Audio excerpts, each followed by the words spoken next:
রাজ্যের বিভিন্ন মেডিকেল কলেজে থ্রেড কালচার এবং উত্তরবঙ্গ লবির প্রভাব নিয়ে এবার জনস্বার্থ মামলা হলো কলকাতা হাইকোর্টে। একটা অভিযোগেরও যদি সত্যতা থাকে তাহলে তা অত্যন্ত গুরুতর, এমনটাই মন্তব্য করেছেন মাননীয় প্রধান বিচারপতি। কথা বলবো, সৌভিক মজুমদার রয়েছেন আমাদের সঙ্গে টেলিফোন লাইনে। সৌভিক, সেক্ষেত্রে প্রধান বিচারপতি কলকাতা হাইকোর্টের কি পর্যবেক্ষণ?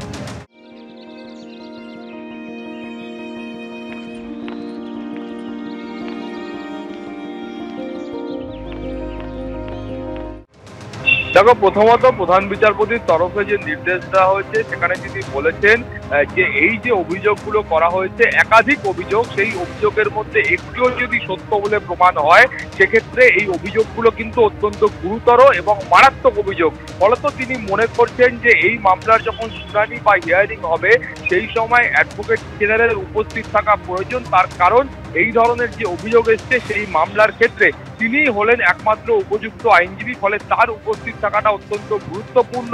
এছাড়াও যে অভিযোগগুলো উঠেছে সেই অভিযোগের ভিত্তিতে সরকারের কি বক্তব্য রয়েছে সেটা নিয়ে হলফনামা তলব করা হয়েছে এবং আগামী নভেম্বর মাসের 21 তারিখ এই মামলার পরবর্তী বিচার পর্ব কলকাতা হাইকোর্টে শুরু হবে।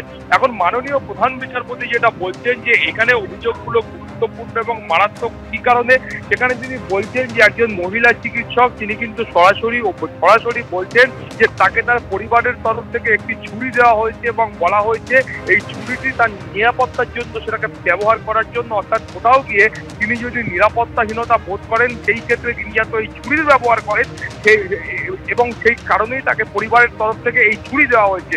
অর্থাৎ একজন মহিলা চিকিৎসক তিনি হাসপাতালে তার কর্মক্ষেত্রে আসবেন কাজ করতে, তাকে তার বাড়ির তরফ থেকে ছুরি দিয়ে বলা হচ্ছে এটাকে অস্ত্র হিসেবে ইউজ করার জন্য যখন তিনি এই ধরনের কোনো অসুবিধার সম্মুখীন হবেন। এবং এছাড়াও আরো একাধিক মারাত্মক অভিযোগ করা হচ্ছে। সেখানে বলা হচ্ছে যে দেখা যাচ্ছে যে হাসপাতালে যে মহিলা চিকিৎসকরা আছেন তারা কোনো না কোনোভাবে একটা বড় অংশ তারা কিন্তু বিভিন্ন সময় হুমকির বা কুমন্তব্যের শিকার হচ্ছেন, ফলে একটা সরকারি হাসপাতালে এই ধরনের জিনিসের পরিস্থিতির তারা সম্মুখীন হচ্ছেন। এছাড়াও একাধিক অভিযোগ করা হচ্ছে যে অর্থের বিনিময়ে বদলি করা হচ্ছে, অভিযোগ করা হচ্ছে যে অর্থের বিনিময়ে সেখানে প্রশ্নপত্র বিক্রি করা হচ্ছে। এই একাধিক দুর্নীতি রয়েছে, সেই দুর্নীতিগুলো কিন্তু অত্যন্ত মারাত্মক বলে মাননীয় প্রধান বিচারপতি মনে করছেন। সেই জন্যই তিনি এই হলফনামা জমা দেওয়ার নির্দেশ দিয়েছেন। ফলে এই হলফনামা আসলে পরবর্তী বিচার পর্ব যখন শুরু হবে সেই সময় কলকাতা হাইকোর্টের তরফ থেকে এই মামলার ক্ষেত্রে পরবর্তী নির্দেশ দেওয়া হবে। কিন্তু মূল যে মামলা সেই মামলায় অভিযোগ এটাই করা হয়েছে যে থ্রেড কালচার এবং তার পাশাপাশি উত্তরবঙ্গ লবির প্রভাব, সেটা নিয়েই কিন্তু এই মূল মামলা। সুস্মিতা, সৌভিক, ধন্যবাদ।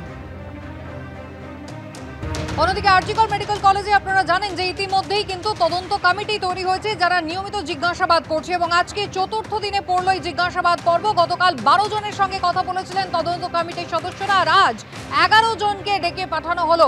জিলাম করঞ্জাই সরাসরি আমাদের সঙ্গে রয়েছেন আরজিকর মেডিকেল কলেজ চত্বর থেকে। জিলাম, গতকালের পর আজ ফের শুরু হয়েছে জিজ্ঞাসাবাদ।